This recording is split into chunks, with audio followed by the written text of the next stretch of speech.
Buenos días, son las 8. Vamos a iniciar con nuestra sesión el día de hoy.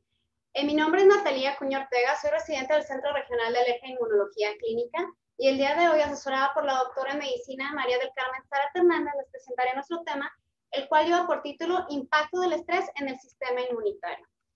Para comenzar a hablar del sistema inmunitario, primero tenemos que regresarnos a hablar de lo que es la calidad de vida, un término que se definió en 1982 por Pierre Turquet, quien la describe como la dinámica que permite mantener o aumentar el bienestar físico y psicológico del ser humano. Esto le va a tener como objetivo llevar un espacio o tener una vida total plena. Los factores que van a intervenir para que esta calidad de vida sea llevada a cabo de una forma adecuada son la motivación que lo lleve a tratar de resolver los problemas que van surgiendo en el día a día, la capacidad o herramientas de adaptación para poder finalmente solucionar los problemas, las cuales se adquieren durante cada una de las etapas de la vida, la creatividad para resolver estos problemas y finalmente la voluntad para poder adaptarse o querer adaptarse hacia estos. Posterior a la definición de la calidad de vida, se comenzó a ver a la enfermedad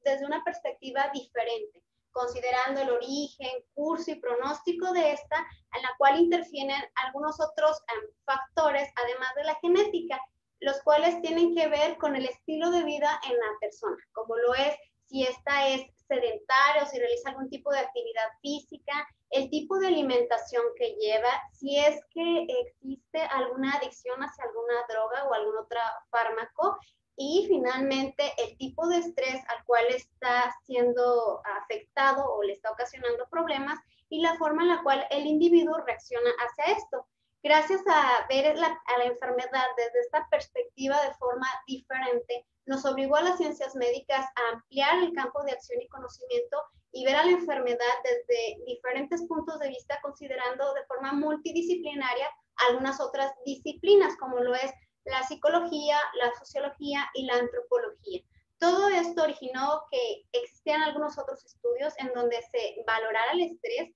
sobre todo en las enfermedades crónicas, y se demostró hace nuestros días cómo el estrés puede ocasionar que haya una diferente evolución en diferentes procesos crónicos que van a modificar el proceso salud-enfermedad. Para empezar, ahora vamos a hablar de lo que es el estrés. Y uno de los médicos que más estudió esto y que se encargó de dar una de las primeras definiciones médicas del estrés fue el doctor Hans Selye, quien es un fisiólogo endocrinólogo, quien lo definió como una respuesta no específica del organismo frente a cualquier demanda que se haga sobre este mismo y que sin importar cuál sea la naturaleza del estresor, que es el agente que ocasiona este tipo de respuesta, va a provocar una demanda a la cual el organismo se debe de adaptar con el fin de restablecer la homeostasis. Sin embargo, algo que generó controversia en este tipo de definición fue precisamente el definir el modelo de respuesta, puesto que las personas vamos a reaccionar de una forma diferente a pesar de que se nos someta el mismo estrés. Y esto se comprobó en diferentes modelos muridos en los cuales se observó que estos al estar estresados, al estar enjaulados, preferían una respuesta diferente en cuanto a los síntomas clínicos que se percibían, sobre todo la frecuencia cardíaca y la presión arterial, que fue la que más se midió en sus estudios. Posteriormente, el doctor McKeown fue quien tratara de ampliar esta definición al definirla como una amenaza real o supuesta a la integridad fisiológica o psicológica de cada uno de los individuos, que va a resultar en una respuesta fisiológica o conductual. Es quien introduce por primera vez la conducta del ser humano ante estas reacciones y de forma objetiva refiere que hay un incremento o una variación en los niveles de glucocorticoides y catecolaminas en circulación, los cuales se van a elevar o disminuir dependiendo de si es un estrés crónico o agudo al cual se va a someter el paciente. Entonces, ¿el estrés es malo? Pues realmente no. Es una respuesta natural y necesaria que nos ha permitido adaptarnos a la evolución y a nuestro entorno, el cual se modifica día con día. Se convierte en un problema, es algo dañino cuando excede su duración o la intensidad. Es entonces cuando este tipo de estrés es capaz de afectar de diferentes formas el ámbito de la vida. Quien diga que pues en su vida no ha tenido estrés o no es una persona que se llegue a estresar en algún punto de la vida, realmente está diciendo una falacia, puesto que todos hemos experimentado un episodio estresante y lo continuamos experimentando, puesto que las exigencias que impone la sociedad día con día nos ocasionan que desarrollemos este tipo de estrés. Desde un ser humano en los primeros días de vida, al momento de salir, tener hambre, va a generar un estrés que va a condicionar como respuesta que éste llore para que pueda así llamar la atención de sus padres y posteriormente estos puedan alimentarlos. Esta es una forma en la cual el estrés puede servir como un motor activador para que ya sea el individuo o el entorno actúe de una manera eficaz. Pero cuando el estrés se convierte en algo crónico o la intensidad es demasiado grande, estos efectos benéficos pueden convertirse en un serio problema. Entonces, como les mencionaba previamente, tenemos diferentes tipos de estrés que nos pueden llevar a problemas o a movilizaciones. En primer lugar, tenemos el estrés psicológico, que es el cual más está involucrado a la sociedad en general, en la cual se va a ver afectado el ser humano, el ente, tras situaciones amenazantes desde el punto de vista físico o moral. Esto es algo subjetivo y va a depender de su entorno, así como de sus creencias y su nivel de espiritualidad, religiosidad y toda su cultura. En cuanto al estrés social, este se va a ver influenciado por las restricciones culturales, el cambio de valores, las migraciones y todo aquello que modifique el entorno del individuo. En cuanto al estrés económico, pues todo el mundo hemos escuchado de este nos habla acerca de las restricciones económicas, el desempleo, la disminución de los salarios, lo cual puede originar en el ser humano estrés. El estrés fisiológico, que es en el cual estamos más implicados los médicos, este es producido por agresiones químicas, irritantes, infecciosas, que van a tratar de desencadenar una respuesta inmunitaria positiva que vaya a frenar este tipo de infecciones. Finalmente tenemos el estrés psicosocial, en el cual se ve una relación entre el estrés psicológico y social, y este se va a determinar por el grado en el cual el individuo lo perciba y la capacidad que tenga para adaptarse, la resiliencia que tenga así como para enfrentar el estímulo estresante que está detonando esta sensación en el paciente. ¿Qué es lo que puede derivar el estrés? Pueden ser problemas internos propios del individuo, externos como lo son problemas en el trabajo, en la escuela, en la familia. Esto nos va a desencadenar ataques de ansiedad, inseguridad, depresión cuando se vuelven algo crónico, puesto que el estrés puede ser algo intermitente, pasajero o crónico, como la situación que estamos viviendo en la actualidad ante la pandemia, que como lo mencionaba en sesiones anteriores, pues ya tenemos prácticamente un año con este problema que nos aqueja día con día. El efecto principal del estrés de forma primitiva es la movilización del sistema. Luchar, huir, correr. Sin embargo, en nuestros días, pues no en todas las situaciones que nos llevan al estrés podemos correr, por lo cual es importante saber diferenciar cuál es el estrés positivo y cuál es el estrés negativo, ya que precisamente en este estrés negativo es en el cual tenemos nosotros que tomar conciencia y realizar algún tipo de tratamiento o acción para tratar de disminuirlo. En primer lugar, tenemos el estrés positivo. Esta es la sensación de euforia que se experimenta de forma breve y le da tregua al cuerpo para que éste pueda descansar. Algo muy típico que en donde los podemos observar es en el deporte, en juegos, incluso en las relaciones sentimentales cuando estas se están iniciando, y condiciona que las primeras etapas de estas relaciones originen la secreción de catecolaminas y algunas otras hormonas que van a condicionar una respuesta benéfica hacia el individuo. Sin embargo, cuando este estrés se vuelve crónico, prolongado, no le dan tregua al sujeto para que éste pueda recuperarse, y es entonces cuando empieza a haber una afectación de diferentes sistemas que nos va a traer precisamente problemas en el ser humano. Los factores que van a afectar a la respuesta del individuo son la personalidad propia de cada uno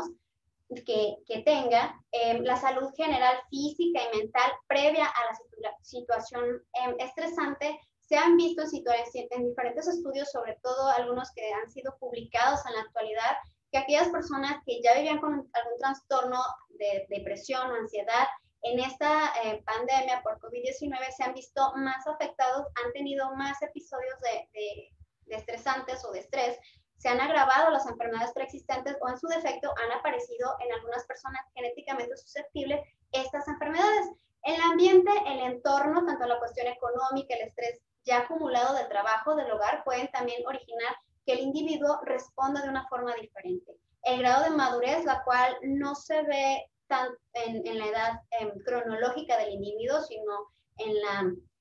edad mental de este, con su inteligencia emocional que tenga para saber cómo enfrentar los diferentes problemas. Esto se va a adquirir conforme va el ser humano resolviendo pequeños problemas del día a día. Posteriormente, pues estos van creciendo y le dan la facilidad de poder cada vez responder o resolucionar de diferente forma los problemas. La disponibilidad de apoyo a otras personas, en este juega un papel crítico el entorno social, el tipo de amistades en el cual nos rodeamos. Esto nos va a definir, a redefinir cómo vamos a reaccionar frente a estos estresores. Ahora sí que la compañía va a determinar mucho el tipo de respuesta de forma positiva o negativa, así como iniciar y mantener relaciones durante momentos estresantes. La forma en la cual se percibe la vida de una manera ajustada a la realidad, es decir, ni minimizar ni maximizar el problema, ser lo más objetivos posible para tratar de resolverlo de una forma adecuada. Trabajar de un modo proactivo para resolverlo y no solamente buscarle los problemas a el problema preexistente, adaptarse al medio, cambiarlo, como lo mencionaba previamente. Esto se adquiere gracias a las herramientas que se llegaron a tener en situaciones previas durante cada una de las etapas del ser humano, así como las diferencias culturales, individuales, espirituales, que nos van a condicionar la respuesta que podamos tener ante los problemas que van surgiendo. Es entonces que en 1992 se dejó de tener como tal la definición de salud como una ausencia de enfermedad. Se debe de considerar salud cuando hay un estado de comprensión de todos estos factores que nos van a llevar a un bienestar físico, psíquico, social, que van a interactuar de forma importante para que el ser humano pueda llevar una adecuada calidad de vida. Como mencionaba, no podemos hablar de estrés sin referir ahorita al estrés que estamos viviendo en nuestros tiempos, que es el estrés por coronavirus. Eventos menores, pero permanentes y prolongados, como el que tenemos en la actualidad, se ha visto que exponen un riesgo para que el ser humano desarrolle estrés crónico y posteriormente un estrés postraumático, depresión, ansiedad, los cuales puedan culminar en enfermedades crónico-degenerativas, sobre todo en aquellos que ya tienen la predisposición genética. Y esto se puede presentar a cualquier edad, no solamente en los adultos o en las personas de la tercera edad, también en los niños, ya que es capaz el estrés crónico de interactuar y de generar cambios neuroanatómicos que van a condicionar variantes fisiológicas, lo cual va a modificar el sistema endocrinológico, como lo mencionaré más adelante, y finalmente nuestro tema central, que es el sistema inmunitario. Y Hans Stelle, el doctor que les mencionaba al inicio, dividió la respuesta biológica del estrés en tres fases. En primer lugar tenemos la fase inicial, que es la fase de alarma. En esta como tal no hay manifestaciones específicas, afecta a todos los individuos en general, no le permite adaptarse porque es la fase inicial. Cuando es un estrés agudo, generalmente este tiende a desaparecer, cuando no es un estrés agudo que sea cronificado, es decir, que se repita de forma crónica, como ocurre en algunas, lo refieren en los artículos, en personas que fueron violentadas en su familia de forma crónica. Entonces, este episodio de ser agudo se vuelve algo crónico y puede pasar a la segunda fase, en la cual el cuerpo se mantiene activado de forma persistente, hay una activación del eje endocrinológico y neurológico y posteriormente inmunitario. Este se va a debilitar y va a ser susceptible a otros estresores infecciosos que van a condicionar algunas enfermedades en el individuo. En esta etapa es cuando se ve que hay una disminución en cuanto a la cantidad y calidad de trabajo de las células de la respuesta inmunitaria innata, sobre todo los neutrófilos y las células natural killer. Y finalmente tenemos la tercera fase, que es la de agotamiento, en donde si el estrés continúa, el ser humano comienza a presentar datos de agotamiento, somatización en enfermedades, trastornos psicológicos, desgaste muscular. Todo esto, ¿cómo lo vamos a ver en la clínica? Vamos a tener diferentes manifestaciones. En el comportamiento vamos a ver un incremento o disminución en el apetito, arrebatos de ira, el paciente está siempre a la defensiva tratando de contestar o descargar esta ira que siente. Hay un consumo excesivo de alcohol, cafeína o tabaco. Tienden a aislarse estas personas o al contrario, acudir a lugares en donde hay mucha gente para no estar con sus pensamientos y dando vueltas a este factor que está ocasionando el estrés. Tienden a incrementar sus actividades físicas con exceso de ejercicio de vigorexia o en su defecto se van hacia el sedentarismo, no quieren hacer ningún tipo de actividad física. En el estado de ánimo vamos a ver ansiedad, inquietud, falta de motivación o enfoque, irritabilidad, enojo, tristeza, depresión en el paciente. Y en el cuerpo, ¿cómo se va a manifestar? Es la liberación de diferentes hormonas y catecolaminas, se va a manifestar con una tensión muscular permanente, sensación de dolor en el pecho, presión torácica, fatiga, una disminución de la libido, malestares gástricos, sobre todo reflujo, el síndrome de intestino irritable llega a aparecer y si es que está presente llegan a empeorar los síntomas. Los problemas en la salud tienden a agravarse, los ya existentes, incluso aparecen nuevas enfermedades y esto se ha visto sobre todo en un estudio reciente que se publicó en nuestro país en el 2020, en donde ya se están viendo algunos estragos en la población pediátrica, como lo mencionaba, no solamente en los adultos. ¿Cómo es entonces que desde la segunda fase hay una interacción o un estímulo con el sistema inmunitario? Esto se logra gracias al eje psiconeuroendocrino inmunológico.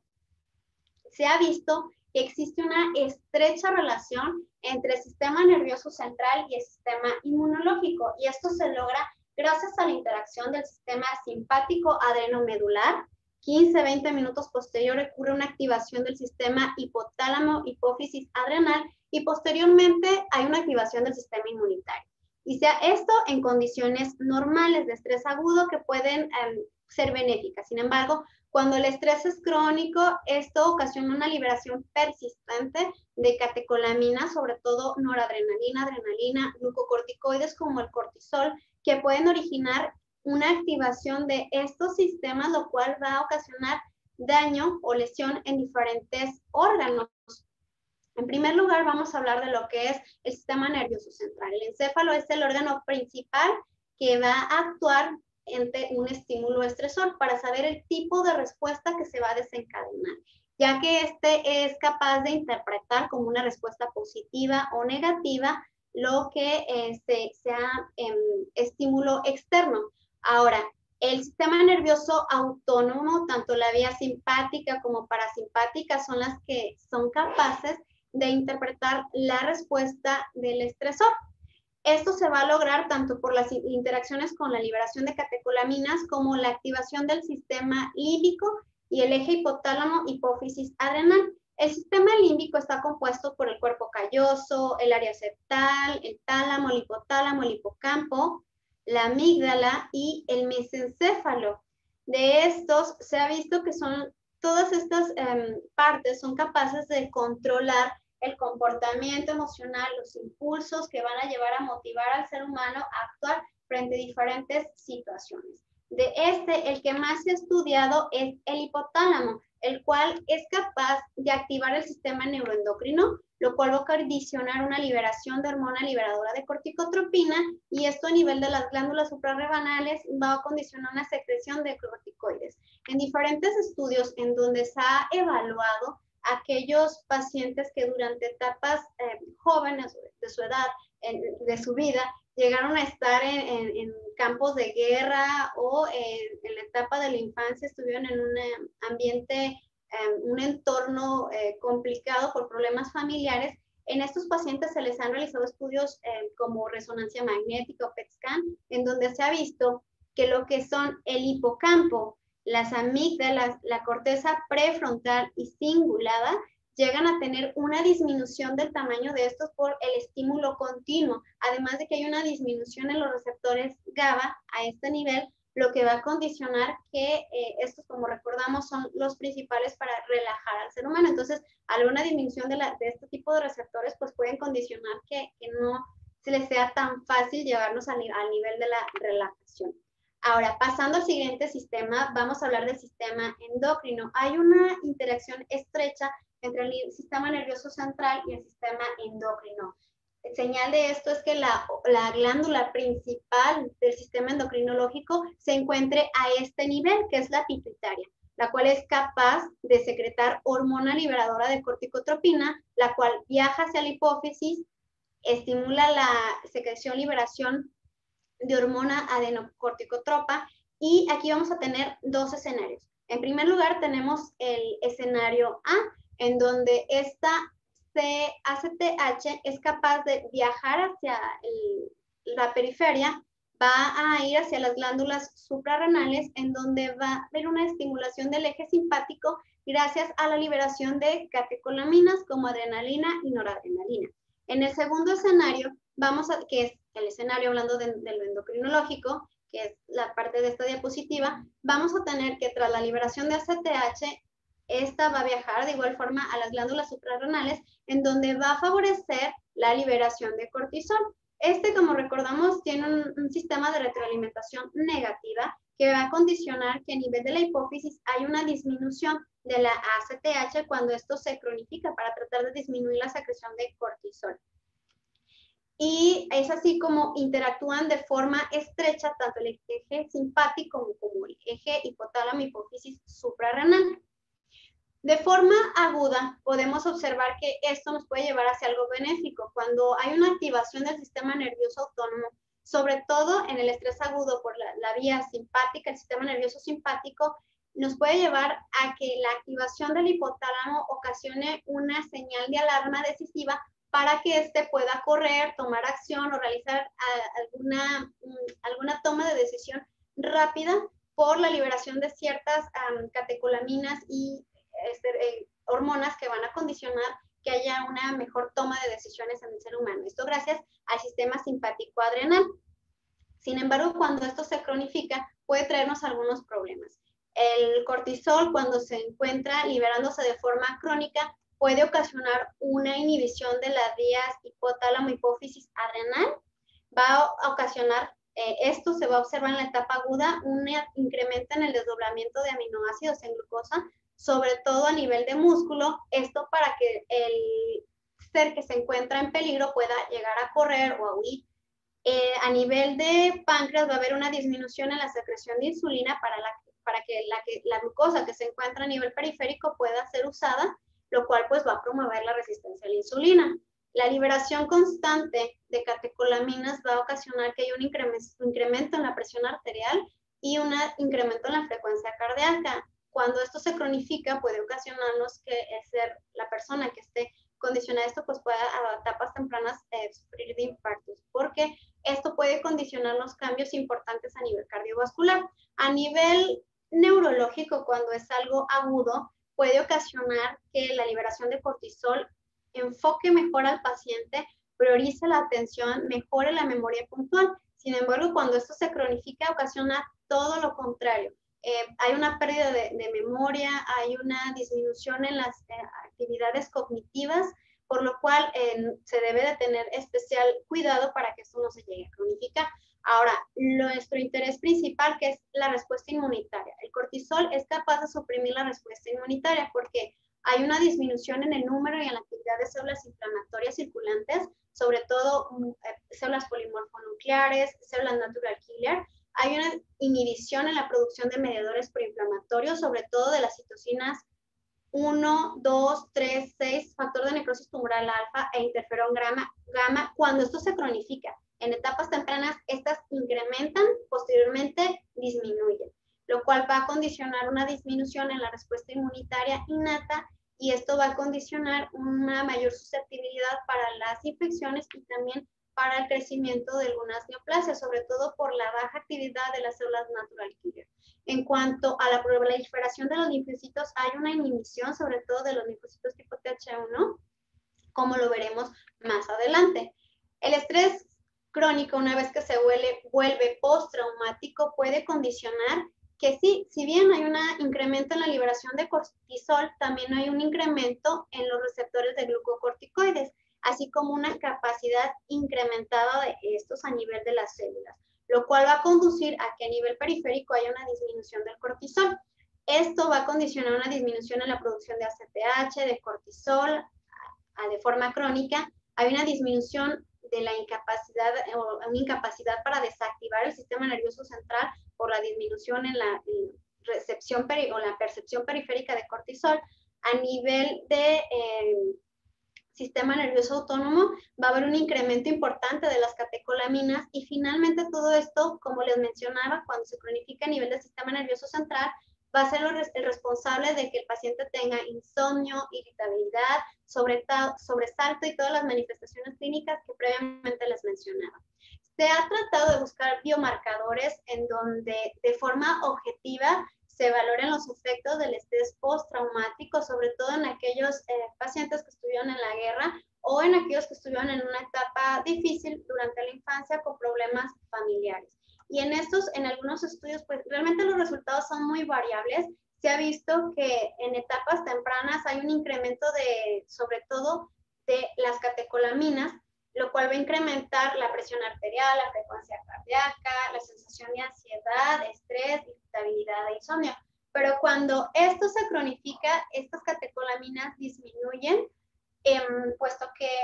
van a condicionar en el paciente una depresión, pobre memoria, falta de energía, fatiga, una disminución en la concentración y motivación para realizar las actividades que antes le ocasionaban placer en la persona. Sin embargo, hacen falta más estudios, puesto que es muy difícil llegar a encontrar un biomarcador que sea biológicamente adecuado, puesto que el problema de las catecolaminas a nivel de orinas, que son no tan específicas o no tan sensibles o no es tan fácil su toma por las condiciones en las cuales tiene que estar el paciente. Es una recolección de orina de 24 horas y en pocos lugares se llegan a determinar estas. Ahora, hablando del sistema inmunitario, pues realmente hemos estado hablando de él desde el inicio, ya que es uno de los sistemas más complejos del organismo. Se encuentra pues en todas partes de nuestro cuerpo y en cada parte tiene un funcionamiento diferente. Es por eso que es muy importante destacar su importancia y cómo se ve influenciado por el estrés. Tenemos que cuando el ser humano está bajo efectos de estrés, la célula presentadora de antígeno va a ser capaz de estimular sobre todo una respuesta de tipo TH2. Esto por las interacciones con el cortisol y algunas otras hormonas y citocinas, de las cuales hablaremos más adelante, que van a condicionar que el paciente, cuando es alérgico, incrementen los síntomas de alergia y también incremente la aparición de enfermedades autoinmunes, sobre todo aquellas en las cuales hay un depósito de complejos. En cuanto a la respuesta tipo TH1, como sabemos hay un feedback negativo entre estas dos, pues vamos a observar que el incremento en esta respuesta va a ocasionar una disminución en la respuesta inmunitaria tipo TH1, lo cual va a condicionar que hay una disminución en la actividad de algunas células de estas que van a condicionar que el ser humano sea más susceptible para infecciones de tipo viral o para la alerta o la alarma de neoplasias,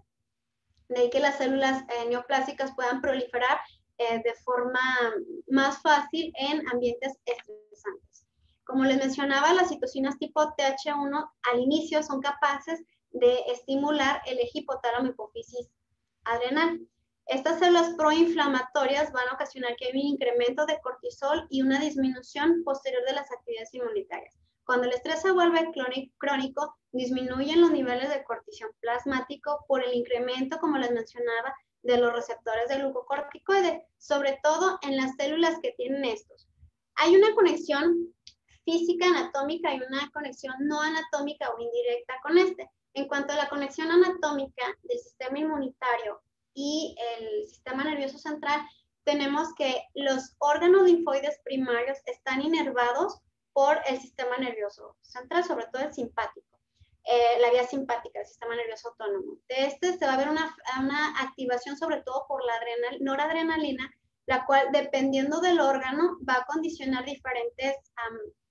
acciones. Por ejemplo, a nivel de hueso va a ocasionar que haya una activación de los osteoclastos, por lo cual estos van a ser capaces de digerir el hueso y los osteoblastos van a disminuir en su actividad, por lo cual no va a haber un adecuado recambio óseo, y así en cada uno de los órganos periféricos. Ahora, en cuanto a la inmunomodulación indirecta, monocitos, macrófagos, linfocitos T, linfocitos B y linfocitos natural killer tienen receptores de glucocorticoides y de catecolaminas, lo cual va a hacer que en algunos casos se inhiba la función o se active, dependiendo de la cantidad de este tipo de sustancias. Y en cuanto a la inmunomodulación indirecta, esta se va a dar gracias a la liberación de citocinas, sobre todo la interleucina 1, la interleucina 2, la interleucina 6 y el factor de necrosis tumoral alfa. De estos, el más importante o el que más he estudiado es la interleucina 6, la cual es producida por macrófagos,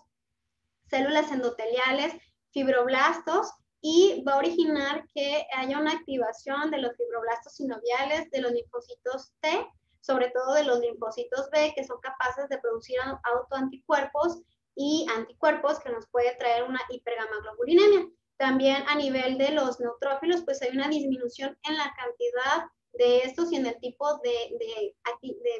acción o de actividad que pueda generar. A nivel de las plaquetas va a haber un incremento en la producción de estas, hay un incremento en la maduración de los megacariocitos, como les mencionaba, hay un incremento en la actividad de los osteoclastos y finalmente a nivel de los hepatocitos, sobre todo en hígado, en las células de Kupffer, hay una mayor producción de la proteína C reactiva. Todo esto nos va a ocasionar el incremento de la interleucina 6. Entonces, se han realizado diferentes estudios tratando de ver el impacto del estrés en el sistema inmunitario de forma más objetiva. Tenemos que tanto en modelos muridos como en seres humanos, el estrés académico, la discordia marital, problemas con la pareja o problemas en el entorno social pueden condicionarlo a una desregulación inmunológica. En cuanto a los modelos muridos, el estrés de la restricción cuando estos se encuentran en jaulas, cuando se encuentran en una disrupción social aislados del resto de los ratones, o cuando están con estrés repetidos por choque en los pies, que fue este estudio que se realizó, se observó que había una disminución en cuanto a la respuesta de la inmunidad innata, condicionada por una actividad baja de las células natural killer. Estas células, además de su papel tan importante que tiene en la respuesta inmunitaria innata, también es muy importante para la reparación de heridas, lo cual va a ocasionar pues que estas no puedan repararse de forma primaria efectivamente. Hay un incremento en las citocinas inflamatorias, proinflamatorias, una disminución en las antiinflamatorias, y hay un incremento en la reactivación de virus latentes. Se ha visto que en estos pacientes puede haber un incremento en cuanto a las infecciones por virus Epstein-Barr o citomegalovirus. Ahora, hablando de la inmunidad adaptativa, se ha visto que en estos modelos, tras la estimulación con vacunas, se ha visto una disminución en la producción de anticuerpos eficientes, lo cual va a condicionar un incremento en el número de infecciones. Y entonces, ¿cómo lo vamos a traducir en la clínica? Estas personas van a incrementar los síntomas clínicos de una infección, es decir, va a haber una exageración en la respuesta inmunitaria frente a los procesos infecciosos. Hay una disminución en la recuperación. Como les mencionaba, hay una disminución en la reparación de los procedimientos quirúrgicos por estos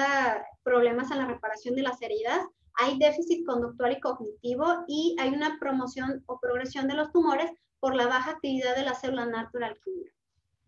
¿Qué situaciones nos pueden llevar al estrés? Pues prácticamente todas en las que nos encontramos, en más de alguna nos podemos encasillar: el trabajo, la escuela, las relaciones sociales, desde etapas tempranas como lo es el bullying en la escuela, el matrimonio, las relaciones de pareja, relaciones de familia, la pérdida familiar, problemas económicos, la enfermedad ya sea crónica, aguda, catástrofes, epidemias, pandemias como la que estamos teniendo en este momento, nos pueden condicionar un estrés psicológico que puede ocasionar problemas en cada uno de los ejes de los cuales hemos hablado.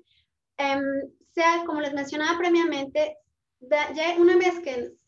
se percataron de que el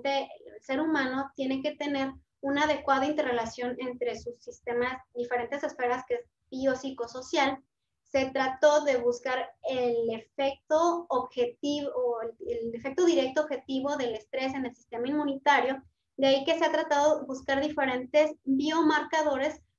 porque pues el estrés generalmente solamente se mide de forma subjetiva mediante cuestionarios, lo cual pues no es algo que pueda llegar a tener tanta importancia médicamente hablando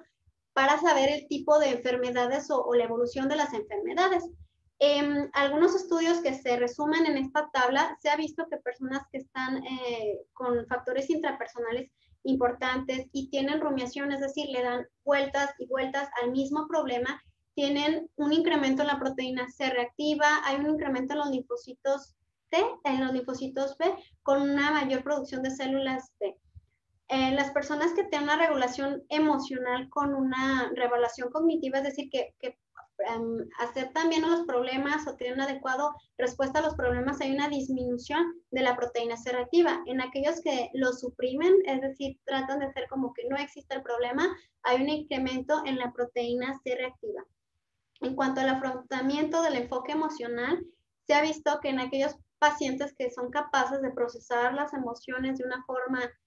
adecuada, es decir, que ni minimizan ni maximizan el problema, hay una disminución de la interleucina C, factor de necrosis tumoral alfa o proteína C reactiva. En cuanto a aquellos que tienen dificultad para expresar estas emociones, este sentimiento, o que tienen alexitimia, es decir, que no expresan sus emociones, hay un incremento en el factor de necrosis tumoral alfa, hay una disminución en la interleucina 2, en el receptor de la interleucina 2, en la parte de la interleucina 4 alfa, hay una disminución en la interleucina 6, hay una disminución en la producción in vitro de interleucina 1B, 1,2, en la interleucina 4, y hay una disminución en los linfocitos. Y también en algunos otros modelos se ha encontrado un incremento en la factor de necrosis tumoral alfa, en la interleucina 4, hay un incremento en la producción de interleucina 1 beta, interleucina 2, 4, y esto va a condicionar sobre todo la interleucina 4, un incremento en la respuesta tipo TH2. En cuanto al estrés psicológico que perciben las personas mediante cuestionarios, posteriormente se evaluó de forma objetiva, se vio que estas personas tenían un menor control de infección latente por virus herpes, una pobre respuesta de anticuerpos y un incremento para contraer infecciones tanto virales como de tipo fúngicas y bacterianas. El optimismo disposicional, es decir, como real, puede originar que haya a nivel de del ser humano una disminución de la interleucina 6, hay una disminución en las moléculas de adhesión leucocitaria, sobre todo ICAM, y lo cual puede pues originar que pues haya una menor migración de estos, y hay un incremento en la respuesta a anticuerpos tras la vacunación. Esto pues nos va a dar diferentes efectos positivos con una disminución en los signos y síntomas de infección. Este es un esquema en donde se trata de valorar todo lo que es el eje psiconeuroendocrino inmunológico. Nosotros vamos a centrarnos solamente a las vías en las cuales se ven las catecolaminas y los glucocorticoides, puesto que en esta ocasión pues no es motivo de nuestra plática todo el resto, lo cual es muy interesante, pero solamente nos vamos a centrar esta parte. Tras la estimulación, pues como les mencionaba, hay una activación del hipotálamo, posteriormente de la hipófisis, gracias a la liberación de la hormona corticotropa. Esta va a estimular las suprarrenales, la cual va a originar que hay una liberación de cortisol, con lo cual va a condicionar un incremento en los linfocitos T, sobre todo en los linfocitos tipo TH2, que puedan originar o condicionar una activación de los linfocitos B con la posterior producción de inmunoglobulinas. Todo esto y entre algunas otras citocinas puede llevarnos a la estimulación de macrófagos de forma inicial. Posteriormente, cuando esta vía se utiliza de forma crónica, pues puede disminuir esta estimulación. Ahora, en cuanto a las catecolaminas, vamos a tener que la hipófisis, tanto a nivel suprarrenal como la misma hipófisis, puede condicionar la liberación de estas catecolaminas que pueden activar a los macrófagos, entre otras vías, como lo mencionaba previamente. Entonces, ya sabemos todos los efectos que puede tener el estrés. Con esto nos vamos a quitar de la mente cuando una persona está estresada, decirle no te estreses, porque realmente no es algo que dependa de él. Puede sí, de manera objetiva, saber o darle la importancia que tiene el problema que tiene el paciente por el cual está siendo afectado. Sin embargo, tratar de que no maximice esto, pero sin embargo tenemos que dejar en claro o ver en claro que hay una clara afectación de cada uno de los sistemas más importantes del cuerpo. Entonces, ¿qué tratamiento se puede otorgar en las personas para que disminuya este estrés? Tenemos terapia farmacológica y paliativa. En caso de la farmacológica, pues esta es dada sobre todo por psiquiatras, neurólogos, en donde cuando no tienen con la terapia primaria, pues requieren de esta, con el objetivo de controlar la forma en la cual percibe o reacciona ante el estrés. Hay ocasiones en las cuales son tales las manifestaciones que de forma primaria requieren ambas. Cuando no son tantos, pues solamente es la paliativa, pero pues esto es algo que lo valora en conjunto de forma multidisciplinar el neurólogo, el psiquiatra, el psicólogo, y dependiendo cada una de las áreas que se vean afectadas en el individuo. Pues en esta tabla traté de resumir lo que son toda la familia de medicamentos que pueden utilizarse. No me voy a enfocar demasiado en esto, puesto que no es un área que nos compete a nosotros como alergólogos, pero sí saber que están presentes y que hay personas que pueden llegar a requerirlos. Ahora, la terapia complementaria, en esta me voy a detener un poco más. Esta es sobre todo para cuando se encuentran con síntomas leves los pacientes, tanto por trabajo, depresión, problemas en casa, en el trabajo, en la escuela, discusiones que nos pueden llevar a que el individuo se encuentra estresado. Algunas terapias que pueden ayudarnos son el descanso, ver películas, estar en compañía o hablar con personas, interactuar con personas, intentar salir de la rutina. Algunas actividades que se han tratado de buscar de forma objetiva qué impacto pueden llegar a tener. En primer lugar tenemos el yoga. Este tiene como objetivo cambiar la forma en la cual perciben los factores estresantes para modificar la respuesta. El yoga lo que hace es modifica la percepción de los factores que producen el estrés, es decir, le da el valor que tiene, no lo maximiza, no lo minimiza, solamente le da el valor que tiene, y esto se logra gracias a las posturas que se llega a presentar el paciente, los diferentes métodos de respiración que se tienen en esta, el meditar,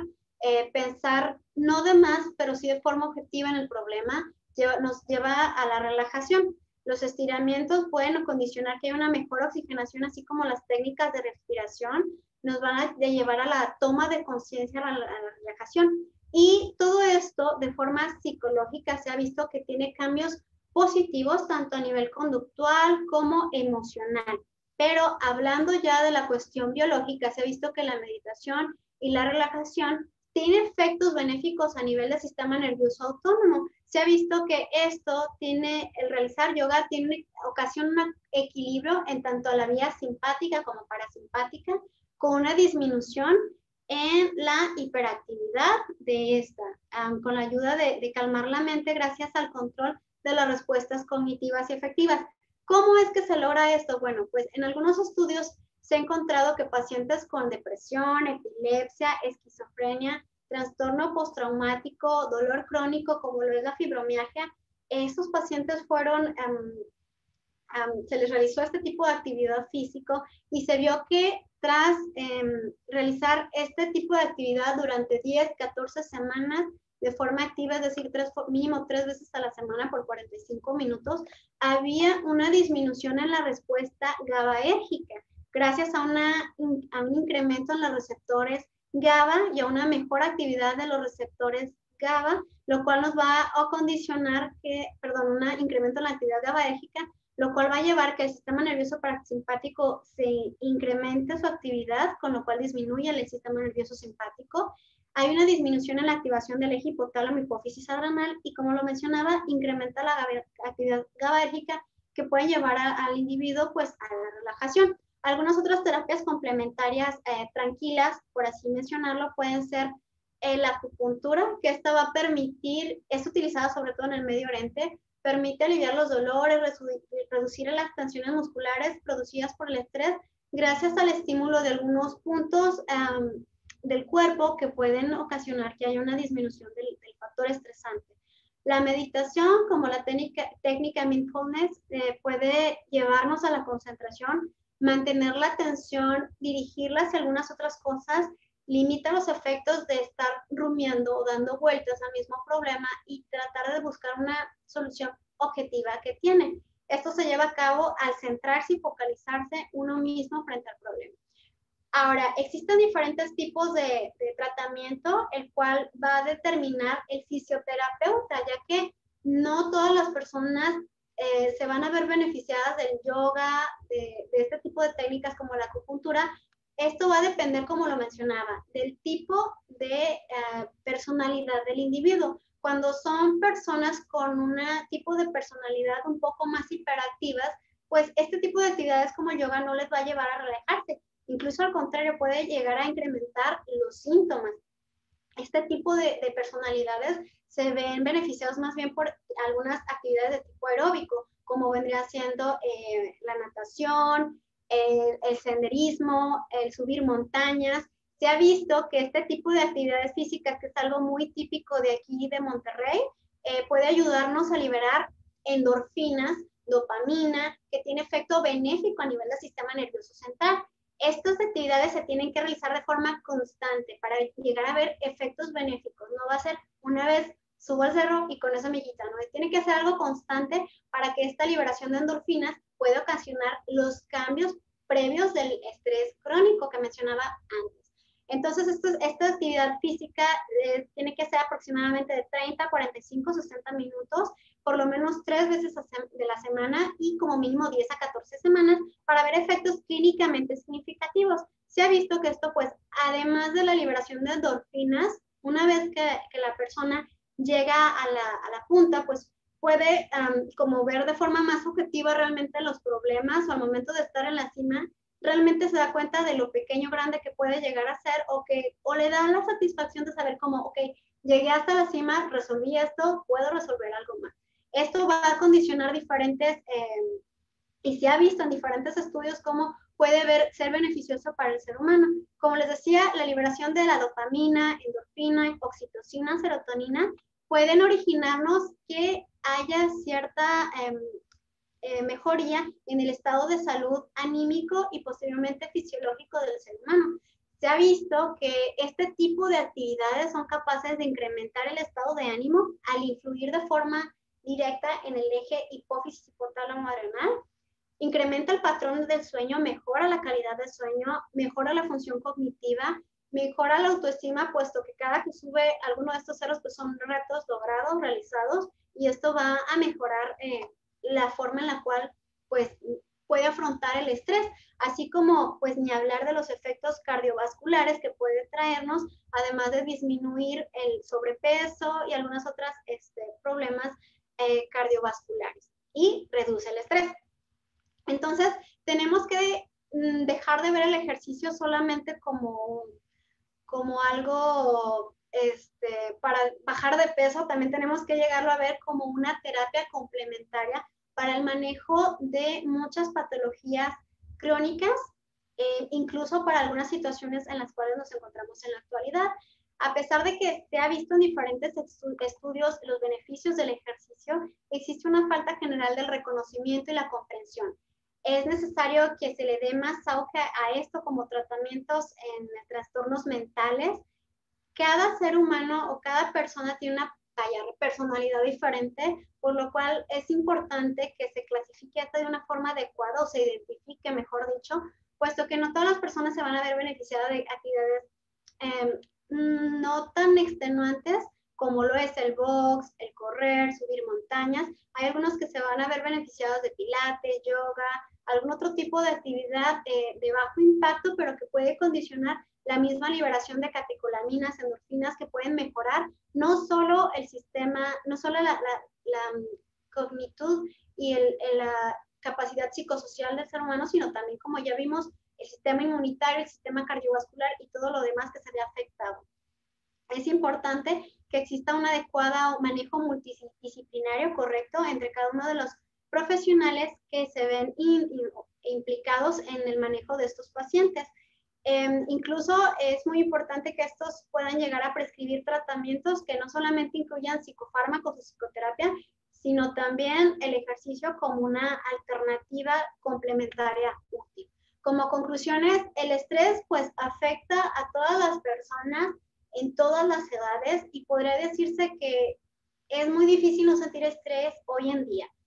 Hablando de la pandemia o saliéndonos de la pandemia, pues todo el mundo estamos bajo estrés gracias a las constantes exigencias del día a día por nuestra sociedad, por lo cual es muy importante que como profesionales de la salud cada uno de nosotros sepa cómo controlar, manejar no solamente en los pacientes, sino también en cada uno de nosotros para poder brindar un adecuado manejo y tratamiento en los pacientes, ya que esto puede llegar a desarrollar depresión, algún trastorno estrés postraumático en los pacientes o en nosotros mismos por el tipo y la calidad de vida que estamos en el día a día. Para esto, pues es básico un manejo multidisciplinario, la formación de equipos de trabajo entre endocrinólogos, clínicos, psicológicos, bioquímicos, inmunólogos que estudien aún más esta patología. Por mi parte es todo. Gracias.